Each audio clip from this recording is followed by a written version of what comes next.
Bem-vindos ao primeiro episódio da segunda temporada do podcast da Japan House São Paulo. Eu sou a Natasha Barzag-Genem, diretora cultural da instituição, e quero te convidar para vir comigo em mais uma viagem pela cultura japonesa. Se você ouviu nossa primeira temporada sobre literatura, já sabe que a gente sempre tem um assunto central, mas acaba falando também de arquitetura, artes plásticas, moda, uma coisa puxa a outra. Se você chegou agora, minha dica para depois desse episódio é voltar um pouquinho no nosso feed e maratonar a primeira temporada, que é muito legal, e como a boa literatura não envelhece. Nessa segunda temporada do podcast da Japan House, o foco é a gastronomia. Por isso eu tenho aqui comigo dois convidados queridos e muito especiais que vão estar do meu lado nos próximos episódios. O Thiago Banhares, chefe do Tantan, do Ototo e do Kotori, e o Luiz Américo Camargo, jornalista gastronômico, curador do Taste São Paulo e autor dos livros Pão Nosso e Direto ao Pão. Boa, Natasha. Thiago aqui, feliz da vida com o convite para essa conversa em 8 episódios com vocês. Vai ser um super desafio tentar transmitir em áudio tudo o que é visual. Cor, forma, apresentação, as texturas, os aromas dos ingredientes crus e a transformação dos cheiros quando a química entra em ação. Sem falar, claro, do sabor, né? Mas a gente bolou uma proposta muito legal de como falar, de como usar essas limitações, entre todas as aspas. A nosso favor, né, Luiz? Exato, Thiago. Tô muito animado com a proposta e com a nossa troca.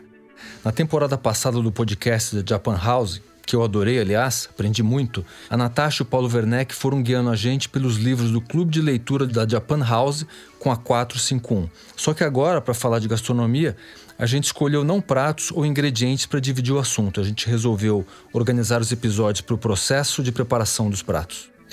Acho que a palavra-chave é transformação. Como partir legumes, carnes, frutas, temperos e falar de tudo que acontece até eles chegarem transformados nos nossos pratos. Processos como fermentação, cozimento, composição. Um prato cheio para vocês dois, né? O Thiago, que manja tudo dos processos na prática, Luiz Américo, que conhece muito do cenário da gastronomia. Eu tô louca para aprender mais com vocês. É claro que a gente não ficou numa conversa só entre nós três. A gente chamou outros chefes, especialistas e entusiastas da culinária japonesa.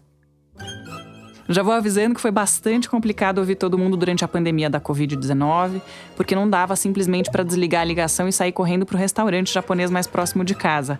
Mas, na verdade, a gente conseguiu pedir muita coisa para comer em casa.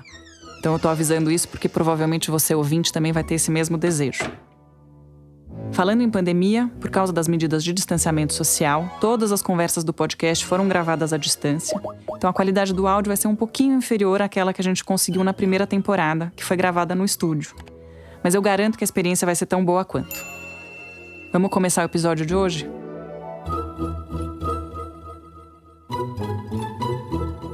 Acho que todo mundo leigo ou entendido, quando pensa em culinária japonesa, pensa logo em sushi, sashimi. Então, vamos começar aqui para desmistificar esse assunto.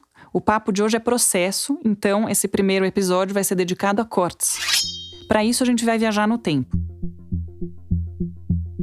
Lá no ano de 794, século VIII, quando teve início o período Heian, o budismo, o taoísmo e outras influências chinesas chegaram com tudo no Japão. Foi nessa época também que as espadas japonesas começaram a ser fabricadas, usando técnicas trazidas do então continente chinês e da Península Coreana. A partir dessas técnicas de metalurgia, as facas japonesas começaram a ganhar a forma que a gente conhece hoje. A faca mais antiga que se tem notícia apareceu nesse período e está preservada no Shosoin, uma espécie de casa do Tesouro Nacional que fica na cidade de Nara. Ela tem o formato de uma espada japonesa em miniatura, do tipo que um samurai carregaria. Com o tempo, a variedade de facas foi crescendo.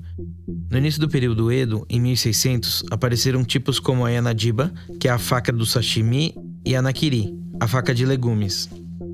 Cada um dos milhares de tipos de facas japonesas tem uma função específica. Talvez a mais conhecida delas seja a de estabelecer com o corte uma geometria perfeita do alimento. Cara, eu vejo essa geometria em tudo, cara. Tanto na escrita, na música. Isso é muito poético, né, assim. Que eu uso isso na cozinha. Esse é o Tsuyoshi Murakami, chefe do restaurante Murakami, que fica aqui em São Paulo. Do ângulo de 90, quando era um corte de sashimi ou de sushi, né? Ou como se fosse um quadradinho, tudo bonitinho. Porque na hora da montagem, ela dá uma diferença incrível. Só uma pausinha para quem ficou curioso com o sobrenome Murakami. O Tsuyoshi é parente bem distante do Haruki Murakami, o super escritor. Aproveito para reforçar aqui o convite para escutar ou reescutar o primeiro episódio da primeira temporada do podcast da Japan House, sobre o assassinato do Comendador, obra mais recente do Murakami, escritor. Mas agora, voltando para o primo distante dele, o nosso Tsuyoshi. A gente conversou com ele sobre vários processos, então já vai se acostumando que ele vai aparecer em vários episódios daqui em diante. Outra curiosidade é que, além de chefe, o Murakami também é músico. Então, essa questão da harmonia que um bom corte traz para o prato é bem importante na cozinha dele. Vamos supor que eu vou botar isso num movimento de acrobacia, onde eu faço para buscar o eixo, entender o eixo, não para ser um acrobata nem nada, é buscar o eixo. Como quando você toca o piano, quando você põe um eixo na sua mão, como na faca, eu posso estar com a faca com a mão solta. Agora, quando você põe uma energia, uma conexão na faca, o seu corte é diferente. Não fica aquele corte perdido, porque você dá para perceber que o corte não está alinhado. Dá, até pelo corpo. Tu olha o cara cortando, tu vê que o cara não está alinhado. Não está no eixo para cortar. É muito legal. Eu deparei ali com atum, eu estou ali com o wasabi fresco, e a única coisa que eu posso te fazer de diferente é te escolher um lugar diferente do atum para te cortar. Cara, eu vou cortar esse lugar que todo mundo joga fora, porque não sabem usar. Pô, antigamente aqui no Brasil, toda a parte da nadadeira eu jogava fora. Agora, tu limpar isso, cara, e tu pode criar tanta coisa em cima, dá trabalho. O que é bom, dá trabalho. Ouvindo o Murakami falar, a gente fica impressionado com toda a habilidade dele e como tem uma certa performance em tudo que ele faz. E vendo ele ao vivo é exatamente isso que a gente vivencia. E tem uma coisa muito interessante, porque ele fala bastante de técnica. E técnica é gesto, né? Técnica é um gesto que você vai refinando, que você vai repetindo até ele ficar bem incorporado. E é muito bacana como ele relaciona isso com a música, com o eixo de trabalho de um bom sushi man. O Murakami realmente ele é muito sensível para esses detalhes. Mas vamos de novo dar um passo para trás. Tanta dedicação e aprimoramento na qualidade e desempenho fez com que o Japão se tornasse o principal expoente das facas ao redor do mundo. Pois é, entre muitas outras especialidades, também dá para dizer que o Japão é o país das facas. Se você via TV nos anos 90, deve se lembrar desse comercial aqui. No Japão há muitas maneiras de servir peixe. Apresentamos a novíssima Ginsu 2000, porque a lenda continua. Sua lâmina em aço de alto carbono corta ossos assim. E destrincha frangos com habilidade. Nada é impossível para Ginsu 2000. Sua lâmina corta latas, serra um cano de chumbo em 2 e mantém o corte impecável. Quanto você pagaria para ter esta Ginsu 2000? Não responda. Exageros à parte, a fama de que o Japão produz facas duradouras e afiadas não é à toa. Por lá tem até uma profissão cuja responsabilidade é de manter as facas em sua melhor forma e afiá-las a partir do gosto do cliente. É um amolador super especializado, um polidor de facas que cuida não só do fio da lâmina, mas também do seu valor estético. Sabe aquelas facas lindas, reluzentes que a gente vê em filme de samurai? São obras desse mesmo profissional.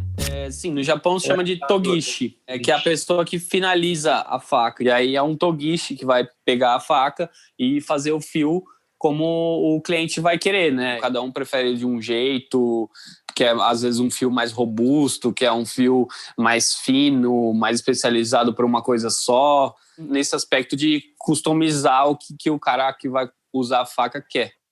Você acabou de ouvir o Hugo Petri, um togishi brasileiro. Ele começou a se apaixonar pelas facas dentro de casa, por influência do avô, e levou o que aprendeu para a profissão dele, a de cozinheiro.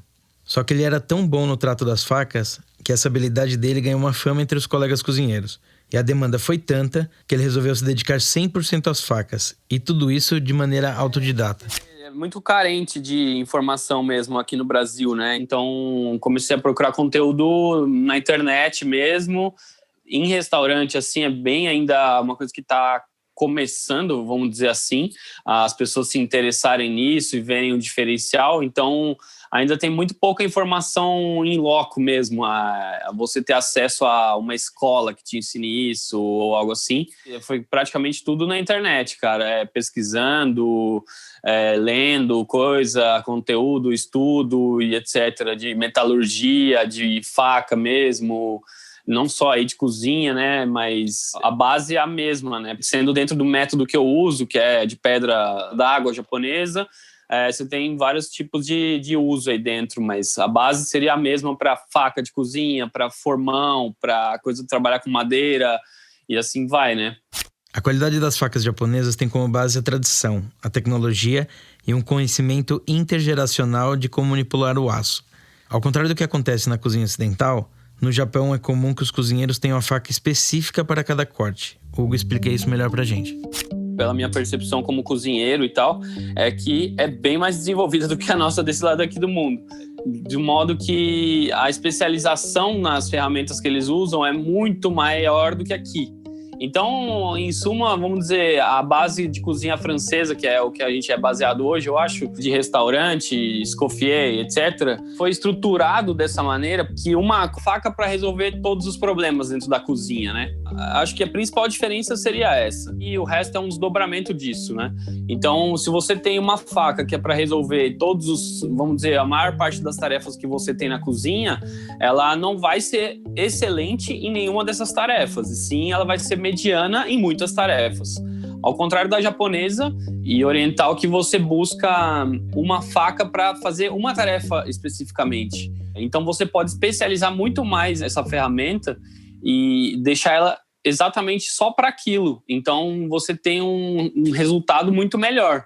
Mas aí você acaba tendo uma gama de facas bem maiores, né? Então, você tem aí pelo menos 10 tipos de faca só para desossar frango, só para filetar peixe, só para cortar sashimi depois que o peixe já está filetado, só para cortar legumes e vegetais. É uma infinidade de tipos e tamanhos e escolha de metal e etc, né? Só que uma faca específica para uma finalidade não serve só para deixar o prato mais bonito. Eu acho que o principal benefício seria a segurança, um dos primeiros, né? Você tendo uma faca que está afiada, você não tem que colocar pressão para fazer o corte. Então, se ela tem fio e está cortando do jeito que deveria, você tem uma previsibilidade de como vai ser o corte. Se ela tá cega, você vai ter que fazer força. E aí, você não escolhe muito para que lado vai a coisa, entendeu? Depois disso, vem a textura do que você tá cortando. Por exemplo, no caso de um peixe, se você tá trabalhando com uma faca extremamente afiada, na hora que você corta a fibra da carne, ela já acaba selando também. Então, você tem menos perda de suculência, vamos dizer assim. Se você vai fritar uma batata, por exemplo, e você está falando de cortar com uma faca afiada ou com uma faca cega, a textura da batata é completamente diferente.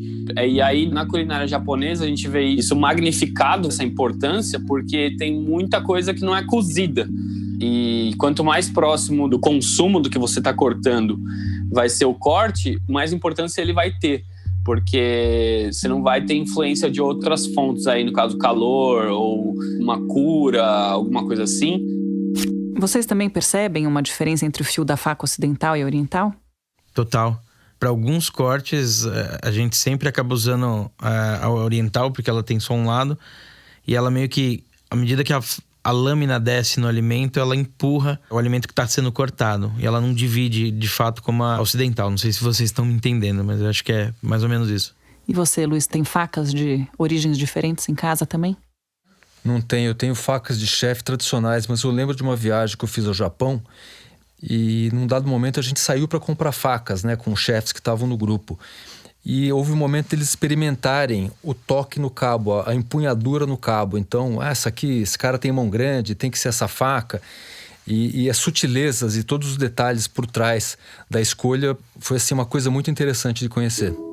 Agora que a gente já está sabendo um pouco mais sobre as facas, vamos falar de outra ferramenta indispensável para um bom corte, as tábuas. Para isso, a gente conversou com um cara que é fera no corte de peixe. Meu nome é André Saburo Matsumoto, eu venho de uma família japonesa de Nagasaki, uma cidadezinha chamada Sasebo. Ela fica no litoral de Nagasaki, onde meus pais vieram para o Brasil depois da guerra. O sotaque não deixa mentir, o André é de Recife. Lá ele comanda o Quina do Futuro, um restaurante que foi fundado pelo pai dele. Mas não é que ele já chegou assim arrasando e comandando. Entrou na cozinha, saiu fazendo fatias perfeitinhas de sashimi. Antes até de poder pegar nas facas, ele teve que ralar muito. Comecei lavando prato e depois que eu saí da lavagem de prato, meu pai me perguntou: você acha que eu botei você para lavar prato por quê? Mas para me dar uma lição, para ver se eu desistia. Acho que era por causa disso. Aí ele disse: não, você disse que queria ser cozinheiro. Então, o cozinheiro ele tem que ser higiênico, tem que ser rápido e tem que ser organizado. Na pia você aprendeu a ser isso, porque pia de restaurante japonês é diferente de qualquer pia que você vê no mercado. Porque tem barca, tem prato pequeno, um monte de prato pequenininho. Eu não sei você, mas essa conversa do pai do André me lembrou muito os métodos do Sr. Miyagi, ao Daniel San no Karate Kid, sabe? Quando ele parte de atividades banais para ensinar uma filosofia mais profunda. Eu digo, você faz, sem perguntas. Essa é a sua parte. Combinado? Combinado. Primeiro lavar todos os carros. Depois encerar. Mas por que eu tenho que lavar todos os carros? Lembrar acordo. Sem pergunta. Olha, depois de Facas Guinso, Karate Kid, acho que vocês estão querendo denunciar a idade. Melhor a gente voltar pro Saburó. Atrás, meu tio estava inaugurando esse restaurante dele, era 1997. E aí meu pai disse, você vai ser auxiliar de seu tio, que seu tio está inaugurando uma casa agora e precisa de alguém para ajudar ele lá. Então eu fui para o restaurante do meu tio, aí meu tio que me ensinou a molar faca, né, fazer alguns cortes de peixes. Então meu tio ele fazia assim, ele comprava peixe pequeno, da mesma espécie ali e tal, que tinha os grandes, mas ele comprava os menores e me ensinava a estudar o desenho de cada peixe, sabe? Esse peixe aqui tem uma questão aqui diferente, a espinha desse peixe começa assim, esse peixe é muito delicado, se você começar a abrir por aqui, você vai contaminar ele. E aí ele disse, se você conseguir abrir peixe pequeno, bem feito, quando você pegar um grande, você vai abrir melhor. O método deu certo. Hoje, o Saburó é craque no corte e preparo de um gigante do mar. Ou, como ele mesmo prefere chamar, do boi do mar. O peixe que eu mais gosto, que eu aprecio mais é o atum. Eu gosto dessa questão de estudar peixe. Uma vez eu fui almoçar com o Tomás Troagro lá no Rio, e ele tinha um CT Boucherie, aquele jogo americano que coloca na mesa, era um papel, e tinha desenhado um boi de açougue. Eu olhei aquilo dali, nesse dia assim, eu olhei para aquele papel e disse, caramba, o atum é como se fosse um boi do mar. Ele é grande, né? Ele tem várias partes, a gente desperdiça demais. E aí eu lembrei de tudo que eu cortava e tudo que eu jogava fora, e era pesado, porque eu cortava tudo, depois eu pegava aquela caixinha de coisa, eu botava num saco de lixo. Quando pegava aquilo era muito pesado, ia tudo pro lixo. Mas, do boi aproveita tudo. Então, tem que aproveitar mais esse peixe, é possível. O André até se arrisca em fazer associações entre a culinária japonesa e a nordestina, num exercício bem interessante. No cardápio do Quina do Futuro, você encontra, por exemplo, o atum de sol e o sarapatum. O atum de sol surgiu por uma técnica japonesa também, o shozuke, né? O japonês faz muito peixe só no sal. E muitas vezes ele deixa o peixe curar no sal para secar, perder a água, para depois assar e tal. Mas depois que eu aprendi a carne de sol, aí eu comecei a testar o mesmo processo no atum. Que aí vi que o peixe tem uma estrutura diferente, que a quantidade de sal pode ser metade. Para até chegar até aí, perdi um monte de coisa. Mas assim, foi tudo teste e foi aprimorando. Aí depois, quando foi fazendo mais cortes, aí você vai entendendo que tem vários tipos de corte que permitem ali você trabalhar de maneira diferente. Perto da espinha dorsal do atum, ele tem uma área mais irrigada e aí a carne, o akami do atum, ele muda a fibra. Ele fica com a fibra mais penteada e mole e meio estica assim, parece uma fraldinha assim, sabe? E aí eu disse, caramba, esse daqui eu vou fazer um atum de sol com essa parte. E daí surgiu o atum de sol, que caiu muito bem, né? E aí você vai vendo os cortes, a musculatura, né? Tem muito músculo, né, no atum. Aquela linha de sangue vermelha, tudo músculo que tem ali. Tem músculo vermelho, tem músculo branco, tem cartilagem, tem tecido conectivo. Tudo isso ia pro lixo. Aí que a gente pegou e disse, não, vamos fazer um sarapatel de atum. Uma coisa muito pernambucana e tal. Aí a gente fez, provou, disse, ficou animal.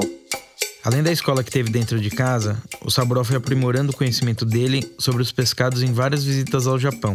Ele tem até uma experiência de estagiário de um mestre de peixes na cidade de Shizuoka, que fica na região central do Japão. Ele contou pra gente que foi lá e reaprendeu a cortar peixes. Primeira coisa, você sem faca. Bota o dedo aqui, aí a técnica. Mira pra cá, aperta aqui, vai soltando da espinha, aqui quebra um pouquinho, vai enrolando, aí tira todas as espinhas e fica espalmada aquela sardinha. Aí eles ensinaram, o primeiro passo era isso. E aí eu disse, caramba, não sabia nem que tirava a espinha assim. Eu só usava faca e depois usava pinça. E tira tudo. Aí eles, pronto, todo dia quando vocês chegarem, tem uma caixa para vocês fazerem isso, para aprender. Quando terminar de limpar essa caixa, a gente ensina outras coisas, certo? Aí que vem a técnica do cuidado com o peixe, né? A gente tem mania de cortar o peixe fazendo um movimento e levantando com o polegar assim, a carne do peixe e olhando para dentro da espinha, assim, né? E aí ele disse, não, toda vez que você pega na borda do peixe e levanta, você quebra algumas fibras dele ali. Tá errado. Você tem que fazer uma leve pressão. Então ele colocava uma palma da mão assim em cima do peixe assim e pressionava um pouquinho assim para o lado. Só. Ele botava a palma da mão e pressionava assim. Aí quando ele passava a faca assim embaixo, automaticamente o filé ia levantando assim, por causa da pressão que você ia dando. E aí você vê que a técnica dele não é rapidez. A ponta da faca era fina. A gente é acostumado a usar a faca larga aqui no Brasil. Era fina. Então, com a ponta da faca, ele ia batendo na espinha, a espinha ia trabalhando assim, ó. Ela ia baixando a ponta da faca. Aí você vai raspando entre as espinhas, nas vértebras ali, você vai raspando a carne. Então, é como se fosse descolando a carne da espinha do peixe. Vai entrando, aí vira o peixe. E tudo isso tem uma posição, assim, você tem que começar ele primeiro barriga com barriga, a sua barriga apontada para a barriga do peixe, porque o movimento é esse, assim, você vira e faz o corte de novo, e aí você tira o peixe sem ao menos dobrar ele, você não pode dobrar esse peixe. Aí isso foi a nossa primeira lição. A segunda lição é que eles conhecem o hábito alimentar do peixe, conhecem a época do ano que esse peixe está melhor em tal ilha. Então eu fui com ele para o mercado. E quando ele pegava o peixe, ele olhava embaixo do peixe assim, via uma coloração diferente, aí olhava para o fornecedor e dizia assim, esse peixe aqui é da ilha tal, não é? Aí o cara ria e dizia, é. Aí eu olhava o peixe e disse, cacete. Daqui a pouco ele pegou um assim, olhou, aí disse assim, esse é o líder do cardume. E colocou separado numa bandeja. Eu disse, caramba. E aí pegou assim, 2 só e colocou nessa bandeja, como líder do cardume. E o resto ele separou ali e depois disse, pronto, esse daqui é pro geral. Esse daqui abre, espalma, bota para grelhar, vende para grelhar, o que for. Esse daqui vai para fulano de tal na França, esse daqui vai para fulano de tal em Tóquio. Porque fulano de tal em Tóquio só gosta de comprar o líder do cardume. Aí depois eu perguntei para ele, mas Dassan, como é que você sabe quem é o líder do cardume? Aí ele foi na mesma hora, botou um do lado do outro. Tá vendo? Esse peixe é o mesmo tamanho. Aí ele fez, olha, a idade do peixe você vê pelo tamanho do olho. Aí, esse peixe nada lá atrás. Tá vendo o tamanho do olho dele? É grande. Esse peixe nada da frente. Olha o olho dele, é pequeno. Então esse peixe aqui que nada na frente é um peixe jovem, que está num tamanho grande. E esse peixe aqui que nada lá atrás é um peixe mais velho. Quem nada na frente come mais. Quem nada lá atrás come o que sobra. Gasta mais energia, o da frente não gasta. Quem nada na frente recebe a luz do sol. Tá vendo o dorso dele é amarelo. Tá vendo esse aqui? Ele nada na sombra. O dorso dele é cinza escuro. Aí eu comecei a ver a diferença. Eu disse, caramba, é mesmo. Realmente. Agora que a gente já falou do boi do mar, nada mais justo do que entrar na seara do boi da terra, o bovino de fato, que muita gente não sabe que é um dos grandes protagonistas da culinária japonesa contemporânea. Bom, acho que o mito mais clássico que eu ouvia é que japonês não come carne. Quando eu cheguei no Japão, a coisa já não era assim. Meu pai nunca tinha visto carne bovina ou de porco enquanto eu vivia no Japão. Era basicamente peixe mesmo, né? E quando cheguei lá, percebi que o consumo de carne tinha aumentado, até explodido, eu fiquei bastante surpreso, confesso. Apesar de já ter sido no início da década de 90, ainda assim o contato com a cultura japonesa via TV era muito pequeno, né? A gente não tinha muito acesso a jornais, revistas japoneses, né? Então, quando cheguei lá, fiquei um bocado surpresa com isso. Essa aí foi a chefe Marisa Ono, outra que vai ser figurinha fácil aqui nessa temporada. Hoje ela está só fazendo essa participação especial, mas essa fala dela é super importante para a gente entender que essa falta de conhecimento a respeito do uso da carne na culinária japonesa também fazia parte do imaginário dos imigrantes japoneses que vieram para cá no século passado. Só que as coisas mudaram muito desde então. Vamos ouvir um cara que sabe tudo de carne na culinária japonesa, o Marcelo Shimbo. Existem várias demandas diferentes, né? Mas acho que uma que ficou mais crescente já desde esses últimos 18 meses aí que a gente vem trabalhando, é justamente com a demanda da carne japonesa mesmo, lá que nós fomos aí pioneiros, né? Foi uma primeira empresa a trazer carne do Japão para o Brasil aqui, e a gente foi buscar o que tinha de melhor lá no Japão, que é da raça Wagyu, ficou famoso como Kobe Beef para muitas pessoas também, mas numa classificação também, que depois a gente pode falar um pouquinho mais, que é essa classificação A5, que é o que tem de melhor de carne lá no Japão. O Wagyu não é um termo genérico para qualquer vaca japonesa. E o Wagyu, a etimologia da palavra, o A é tudo que vem do Japão e Gyu é boi. Então, de fato, um Wagyu não é uma raça. Então, acho que é importante a gente entender que o Wagyu pode ser qualquer boi que veio do Japão. E aí, o que determina realmente a raça dele é a denominação de origem dele, que é o lugar que ele veio. Se é de Miyazaki, se é de Kagoshima, enfim. O Marcelo foi o primeiro cara a trazer carne Wagyu japonesa para o Brasil, no Empório 481, uma loja especializada em carnes nobres e cortes especiais.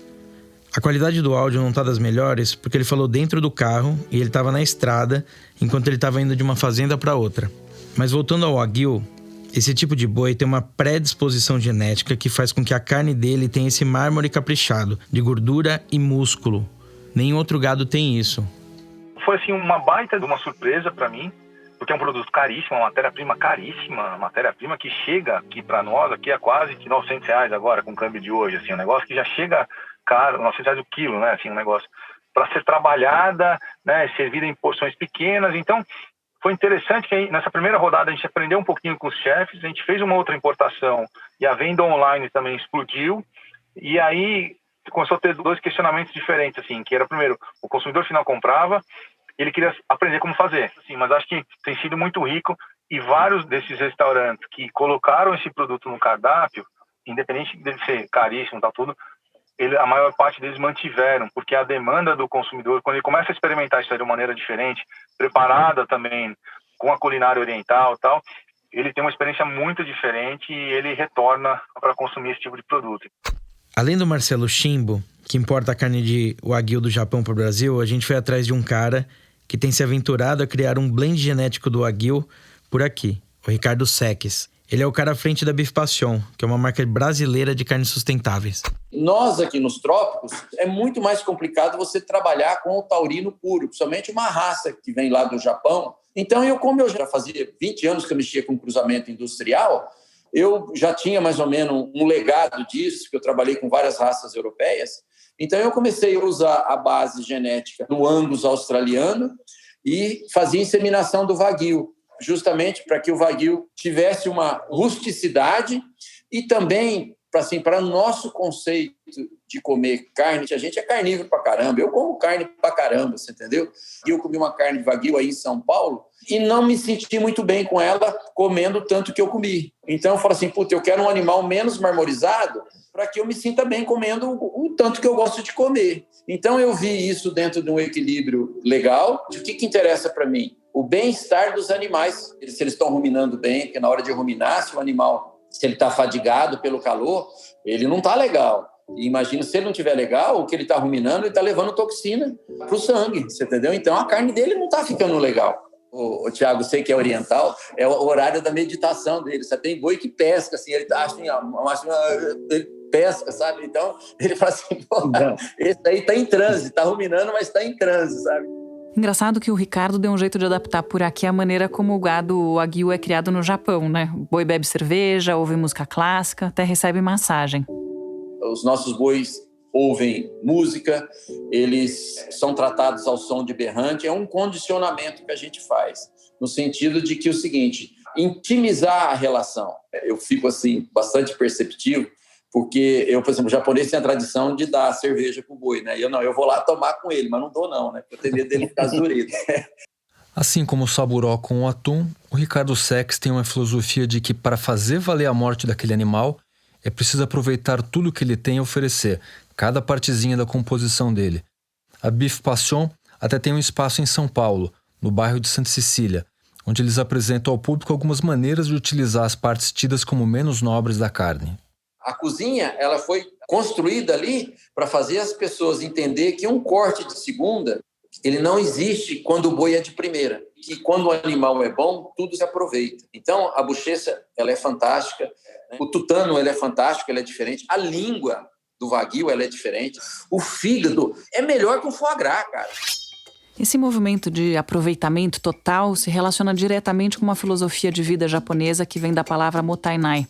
Ela prega pelo uso de todo o valor intrínseco de um objeto, expressa um enorme pesar pelo desperdício.